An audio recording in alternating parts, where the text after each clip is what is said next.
अधूरे ख्वाब की टीम आज निकल रही है जिला बारां की तहसील अंता। राजधानी जयपुर से करीब 280 किलोमीटर दूर बसे इस कस्बे में माइनॉरिटी की कितनी आबादी बसती है, क्या हालात हैं और किन परेशानियों का सामना करना पड़ रहा है इन्हें, आइए देखते हैं।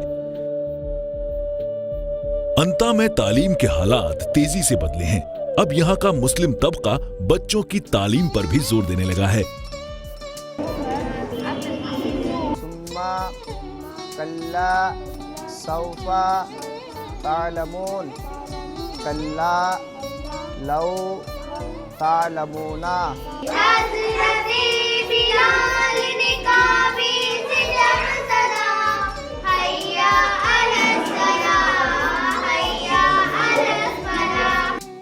आज यहाँ के बाशिंदे ये जान गए हैं कि तालीम ही इनकी आने वाली पीढ़ी को तरक्की दिला सकती है। यही वजह है कि पूरे अंता में करीब 15 मदरसे हैं। साथ ही ज्यादातर मदरसे मदरसा बोर्ड से भी पंजीकृत हैं, जिससे इनको पैरा टीचर्स के साथ ही कई जरूरी चीजें मदरसा बोर्ड से मिल रही हैं। अंता में मदरसे तो कई हैं और लोग बच्चों को मदरसों में भी भेज रहे हैं, पर यहाँ मौजूद मदरसों की हालत भी खस्ता ही है। सुबह जिसका स्कूल है तो वो दिन में आ जाते हैं, मतलब 2 बजे 2:30 बजे आ जाते हैं और 4 बजे उन लोगों की छुट्टी हो जाती है। और बाकी जिन बच्चे जो 12 बजे 11 बजे जाते हैं स्कूल, वो सुबह 7 बजे आ जाते हैं और 10 बजे तक यहाँ पढ़ते हैं। फर्नीचर वगैरह तो आज तक अवेलेबल हुआ ही नहीं है। और जो मदरसा बोर्ड से योजना है तो चलती है कि कंप्यूटर भी देंगे, वो देंगे, बाकी अभी तक कुछ अवेलेबल हुआ नहीं है। मांग तो करते हैं हम, ज्ञापन वगैरह भी, जो प्रतिनिधि आते हैं हमारे मदरसा बोर्ड के भी और जो चेक करने भी आते रहते हैं चेयरमैन वगैरह, उनको भी हमने लिखित में दिया है कई बार। बाकी ना तो कोई कंप्यूटर मिला है, ना बच्चों के लिए मतलब फर्नीचर वगैरह अवेलेबल है ही नहीं। मदरसा बोर्ड की तरफ से बच्चों के लिए सिर्फ फैसिलिटी के नाम पे एक किताब है, इसके अलावा और कोई फैसिलिटी नहीं है ना। और गवर्नमेंट स्कूल की तरह ना शिक्षा शनिवार की पैसे आते हैं, ना सफाई व्यवस्था के आते हैं। इनके जो पेरेंट्स है वो बहुत ही कम पढ़े हुए हैं, तो वो इसलिए पढ़ाई से बहुत पिछड़े हुए हैं बच्चे।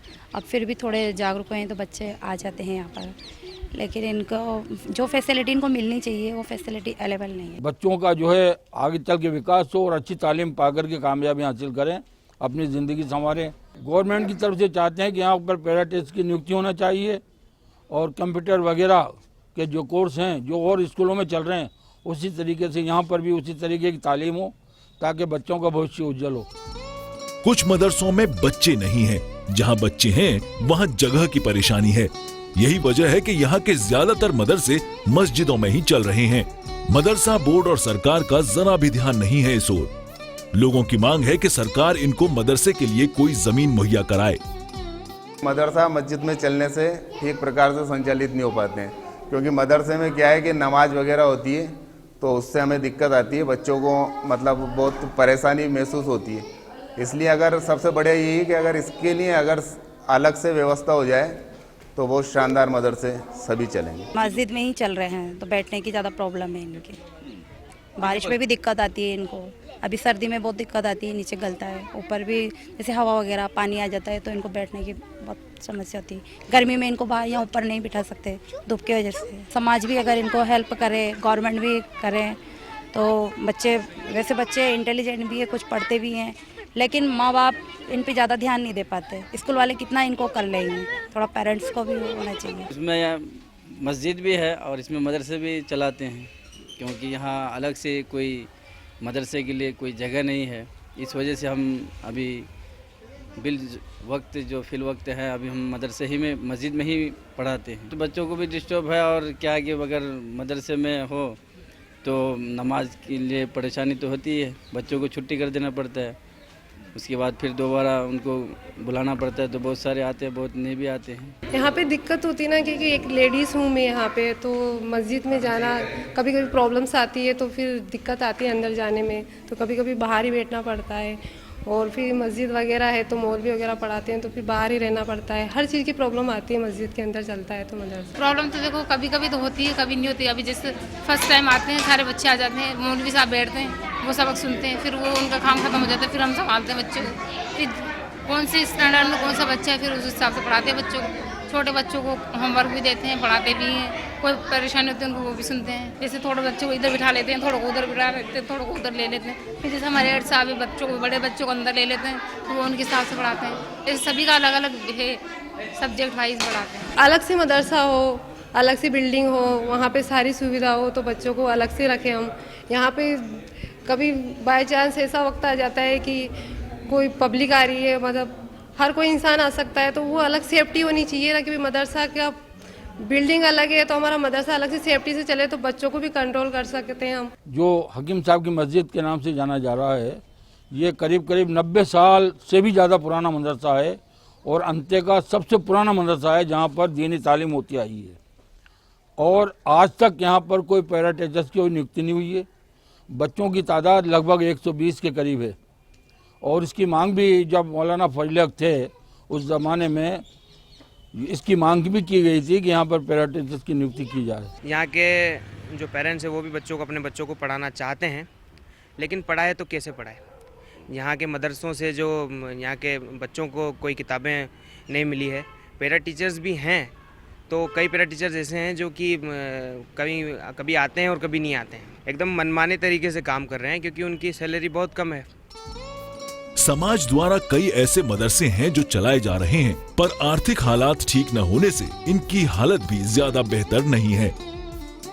दीदी जो तालीम का जो मियार है वो एक मुदर्रिस, हर मदरसों में जो 8 मदरसे हैं, 8 या 9 मदरसे हैं, उनमें एक मुदर्रिस कौम की जानिब से तकरीर होती है और कौम की तरफ से उसका पेमेंट होता है। मुस्लिम माइनॉरिटी में देखा जाए तो वजीफ़े से ही वो माइनॉरिटी आगे नहीं बढ़ सकती। इसके अलावा भी और चीज़ों की ज़रूरत है उन्हें। वजीफ़ा 1 साल में कितना मिल जाएगा? कुछ नहीं, नाम मात्र का, और 1000 रुपये 500 रुपये, इससे ज़्यादा नहीं। जबकि 1000 रुपये में देखा जाए तो माता पिता है जो दिन भर मजदूरी करते हैं, जो 200-250 रुपये कमाते हैं, वो उन्हें अपने परिवार का भी पेट भरना रहता है। इसके अलावा बच्चों की ड्रेसें हैं और बच्चे की ज़रूरतें हैं तो उन्हें भी पूरा करना रहता है। तो वजीफ़ा एक तरह से नाम मात्र का ही है। अंता में कोई अच्छा डिग्री कॉलेज भी न होने से बड़ी दिक्कत है। कॉलेज न होने से ज्यादातर बच्चों को या तो कोटा जाना पड़ता है या बारां, जो इनके कस्बों से दूर है। ऐसे में लड़कों को तो घर वाले तालीम के लिए बाहर भेज देते हैं, पर लड़कियों के लिए बड़ी समस्या बनी हुई है। कोई सरकारी कॉलेज नहीं है। 2-3 मिडिल स्कूल है और एक सेकेंडरी स्कूल यहाँ पर चल रहा है। उसमें भी मुस्लिम लड़के लड़कियों के लिए उर्दू के सब्जेक्ट की हम डिमांड करते हैं, अक्सर मुद्दे उठाते हैं, तो अब तक भी कई बार मुद्दे उठाने के बाद भी उर्दू सब्जेक्ट नहीं है। अंता में बच्चियों की तालीम पर भी पिछले कुछ सालों से जोर दिया जाने लगा है। यही वजह है कि कई सारी बच्चियां आज तालीम हासिल कर आगे बढ़ना चाहती हैं, पर आए दिन इनके सामने नई नई समस्या खड़ी हो जाती है। नौशाद नाम की इस लड़की को ही देख लीजिए।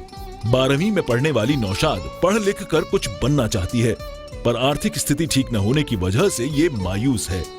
लगन से पढ़ा रहे पापा तो, लेकिन है ना मजदूरी करना पड़ता है, और पढ़ा रहे कि कोई तो है ही नहीं आगे पीछे पढ़ाने में, मतलब बेटा तो है ही नहीं, लेकिन हम ही बेटा बन के उनका साथ दे रहे हैं भाई, आगे जाके कुछ हेल्प कर सके पापा की। वो कैसे न कैसे पढ़ा रहे मजदूरी करके। नौशाद के पिता मजदूरी करते हैं, इसके बावजूद बच्चियों को पढ़ा लिखा कर कुछ बनाना चाहते हैं, पर मजदूरी से इतना पैसा नहीं कमा पाते कि बच्चियों की पढ़ाई पर खर्च कर सकें। इसकी जहाँ तक मर्जी होगी जहाँ तक पढ़ाना चाहते हैं हम तो, और इसका जो पैसा आता है फंड, प्राइवेट ट्यूशन भी जाती है पढ़ने ये बच्ची। अभी ट्यूशन की पढ़ाई का मास्टर का तनख्वाह चल रही है इसकी 1200 रुपये मांगता, अभी जान नहीं रही मेरे से। वो धंधा पानी नहीं चल रहा अभी इतना, तो उसका तनख्वाह रुकी हुई है। ट्यूशन जाती है पढ़ने, जब पढ़ाई का पैसा कहाँ जाओ, मेरे पास इनकम होगी तो इसका पैसा जाए पढ़ाएगा। फिर भी उस मास्टर की मैंने गर्मी में सीजन चलेगा तो उसमें देंगे, चुकाएंगे मैंने पैसे। हम तो छोटी मोटी दुकानदारी करते हैं बस, जिसमें पेटा रोजी 100 भी आ जाए, 50 भी आ जाए, 200 भी आ जाए, बस में मजदूरी कर। नौशाद को पिछले कई साल से तालीम के लिए वजीफा मिल रहा था, पर पिछले कुछ महीनों से वो भी नहीं मिल रहा, जिसकी वजह से इसकी पढ़ाई में रुकावट आ रही है। ये फर्स्ट डिवीजन पास हुई थी तो बैंक का मैनेजर गया था हमारा शमसू भाई, तो उन्होंने कहा कि भाई कौन कौन पास हुई, कि खलील भाई की बच्ची पास हुई है, तो बोला कि इनका बच्चा नहीं है तो इसको गोद लो नौशाद बेबी को। तो वो ला के फॉर्म मेरे से बोला कि तुम फ़ौरन अर्जेंट जमा करो इसका के। फॉर्म जमा करके फिर बाद में बता के इसको गोद ले ली बैंक ने के। तो इसका फंड भी बढ़िया आता रहा, 500 रुपये हर महीना आता था इसका पढ़ाई के लिए।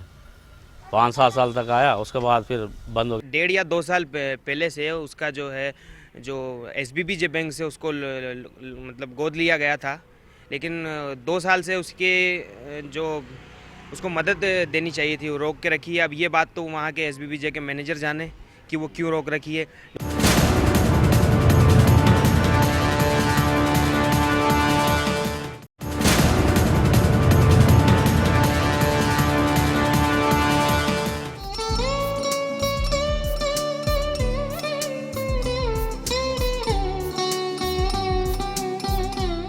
अंता में रोजगार के हालात भी ज्यादा बेहतर नहीं है। ज्यादातर औरतें घरों में बीड़ी बनाती हैं और मर्द मजदूरी के पेशे से जुड़े हैं। कुछ लोग मोटर मैकेनिक का काम करते हैं तो कुछ गद्दा रजाई जैसे कामों से जुड़कर अपनी रोजी रोटी चला रहे हैं।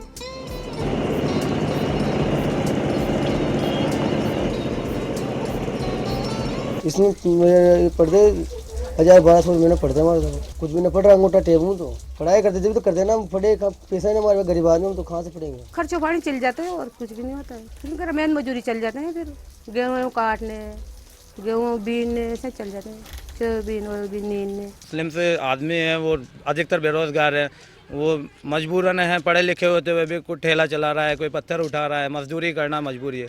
और मुस्लिम महिलाओं की हम बात करें तो यहाँ की 60% मुस्लिम महिलाएं बीड़ी बनाकर अपना रोजगार चला रही है और 20% महिलाएं खेतों में जाके काम कर रही है। एजुकेशन न होने की वजह से यहाँ का मुस्लिम तबका सरकारी या प्राइवेट नौकरियों से भी कोसों दूर है। तो यहाँ पे जो टायर जो भी इनकम है वो किसी के टायर की शॉप है तो किसी कोई साइकिल की शॉप है, इससे ज़्यादा वो यहाँ पे इनकम नहीं है। और एजुकेशन लोन जहाँ तक मेरा मानना और मेरे को जहाँ तक याद है तो जो है ना सरकार का ध्यान है। अगर एजुकेशन लोन कितने दिए जा रहे हैं, किसको दिए, और अगर किसी को नहीं मिल पा रहा है तो उसकी वजह क्या है। यहाँ की तंजीमों को और यहाँ की जो सरकार है और प्रशासन है उनको ध्यान देने की। अंता में ज्यादातर औरतें बीड़ी बनाने के कामों से जुड़ी हैं। मेहनत ज्यादा और पैसे इतने कम हैं कि इनका गुजारा भी ठीक से नहीं होता। साथ ही इस काम में समय इतना ज्यादा लगता है कि ये अपने बच्चों की परवरिश पर भी ध्यान नहीं दे पाती। 100 रुपए देते हैं, दिन भर में 1000 बीड़ी बनाते हैं, 1200। अब इसमें देखो हम ही बनाने में तो घर का काम भी करते हैं, हम ही बीड़ी बनाते, सभी करना पड़ता है हमें ही। अरे तो कम पड़ती है तो फिर दूसरे दिन पूरी करते हैं। यहाँ का नौजवान तबका या तो ड्राइवर है या मोटर मैकेनिक या कुछ लोगों का खुद का गद्दा रजाई बनाने का काम है, पर सबके सामने वही एक समस्या कि कैसे अपने परिवार की जरूरत को पूरा किया जाए। सारे मोमडन है बेरोजगारी में, कोई धंधों का मतलब इतना सोर्स नहीं है यहाँ पे। और दुकानों का किराया भी नहीं निकल पा रहा ढंग से, मतलब 150 रुपए कमाना भी मुश्किल हो रहा है लोगों के लिए। कोई ध्यान नहीं है सरकार की तरफ से, कोई वो नहीं है। और ये यहाँ पे जो काम वगैरह करते हैं तो और अतिक्रमण वगैरह का इनकी दोष देते हैं, उल्टा सुल्टा करते हैं, काम नहीं करने देते हैं। मजबूरी है, कोई धंधा क्या करे आदमी, इसके सिवा दूसरा काम है नहीं। मिस्त्रियों के पास, मुसलमानों का मिस्त्री के सिवा दूसरा कोई काम नहीं है, या तो बेलदारी करे या ड्राइवरी करे, और कोई धंधे है नहीं। गवर्नमेंट ने कोई धंधे देने रखे, कोई सुविधा देने रखी, कोई लोन दे दे, कोई धंधा आगे बढ़ने की कोशिश करे। यहाँ पे जो जिला शिक्षा अधिकारी अल्पसंख्यक अधिकारी है उसका तो कोई वो है नहीं। जो सरकार की योजना है जैसे लोन देना है, कोई मिस्त्री है, कोई बाइंडिंग का काम करता है, कोई इलेक्ट्रीशियन है, अगर कोई जिला शिक्षा मतलब अल्पसंख्यक विभाग में अप्लाई भी करता है तो उसको कोई अनुदान नहीं मिलता है आज तक। अंता में स्कूलों में वजीफों के साथ साथ बिजनेस लोन न मिलने की भी बड़ी शिकायतें हैं। लोगों का कहना है कि बैंक इनको लोन देने में भेदभाव करता है। मदरसों में पढ़ाना पड़ा है, अच्छी स्कूल की सुविधा, इन्हें पैसा इतना इनकम है नहीं, मजदूर आदमी है, कैसे अच्छे स्कूलों में पढ़ाएंगे। कोई लोन का भी तक किसी को कोई लोन नहीं, इस मार्केट में किसी का कोई लोन का काम नहीं है। कोई सुविधा स्कीम निकाले तो लोन ले, कोई स्कीम नहीं निकाले लोन कैसे ले। तो थोड़ा सपोर्ट करे, ज़्यादा नहीं, कुछ सपोर्ट करे आगे बढ़ने के लिए कि मुस्लिम आगे बढ़े। कोई ये बेरोजगारी है, इससे आगे नहीं बढ़ पाते। महीनों का कोई धंधे पानी नहीं है, बेरोजगार है हम लोग। लोन बहुत जरूरी, क्योंकि घर की माली हालत खराब है ना, तभी तो बेचारा वो लोन ले रहा है। क्या अगर उसकी माली हालत सही हो तो वो लोन ले, लोन लेने की ज़रूरत ही नहीं पड़े। अब उसकी माली हालत ख़राब है, इसीलिए तो वो गवर्नमेंट से जो एड मिलती है उस पर निर्भर रहता है।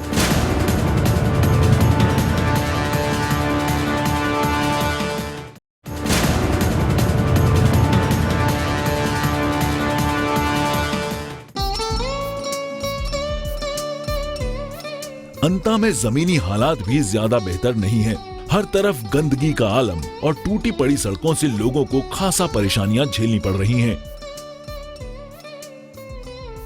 नहीं होती है सफाई सुथराई, 6 महीने तक कोई आके देखता ही नहीं है। देख लो अपने अपने सामने का सब दरवाजे कीचड़ अपने हाथों से निकालते हैं। सफाई की तो क्या है, जैसे कर्मचारी आते हैं तो क्या है कि मतलब पूरी अच्छी तरह से नहीं कर पाते, हम वहाँ शिकायत भी करते हैं।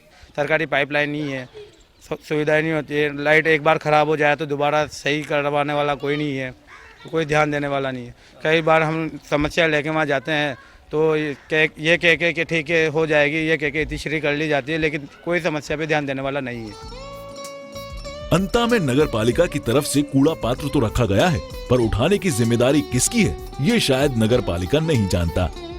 नगर पालिका की तरफ से जो सफाई कर्मचारी है वो महीनों तक आके देखते नहीं है। यहाँ पे सब लोगों ने निजी सफाई करने के लिए लगा रखे हैं, उन्हें मंथली पैसा देकर हम सफाई करवाते हैं। नालियों की सफाई नहीं होती है, जो सरकारी पाइपलाइन 30 साल पुरानी कॉलोनी है यहाँ पर, अब तक वो सुविधा होनी चाहिए थी।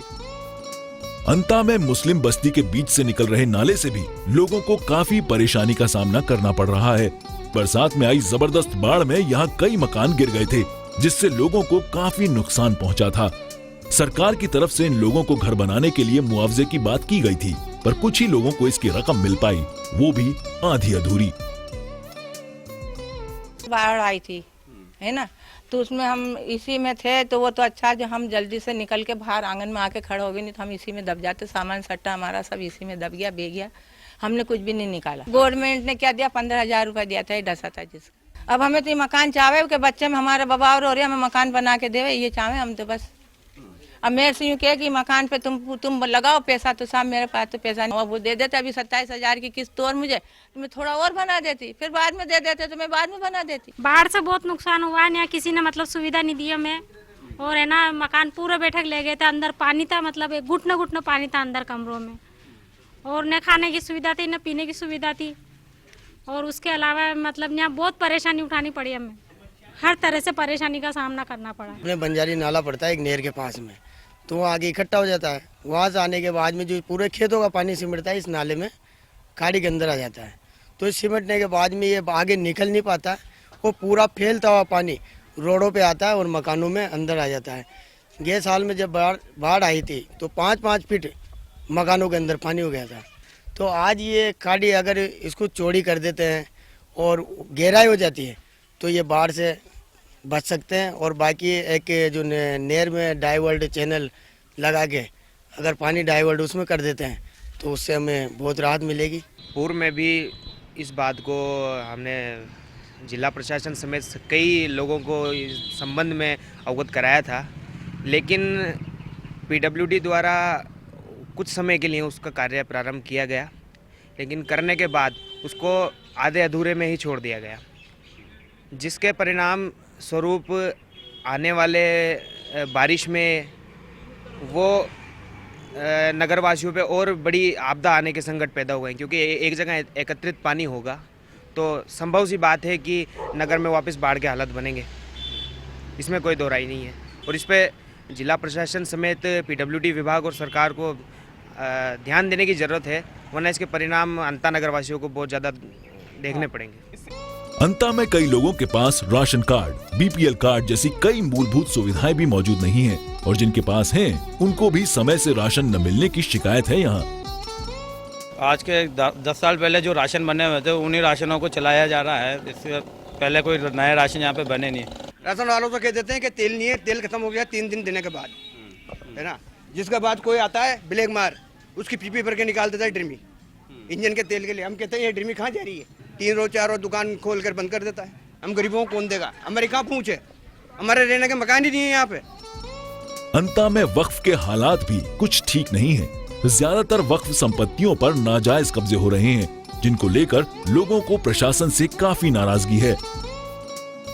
इस कब्रिस्तान की हालत भी देख लीजिए, कोई बाउंड्री वॉल न होने की वजह से गंदगी और आवारा पशु अंदर आ जाते हैं, जिससे यहाँ मौजूद कब्रों की बेहूरमती होती है।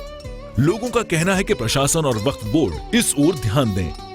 ये कब्रिस्तान, ये दोनों कब्रिस्तान है, और इस कब्रिस्तान की दुर्दशा खराब हो रही है। इधर भी इधर सब तरफ गंदगी फैला रखी है, कोई ध्यान नहीं है। यहाँ पे कई सारे कब्रिस्तान है, लेकिन एक तरह से अपन बात करें तो उन कब्रिस्तानों की बाउंड्रियाँ भी अभी तक नहीं हुई है।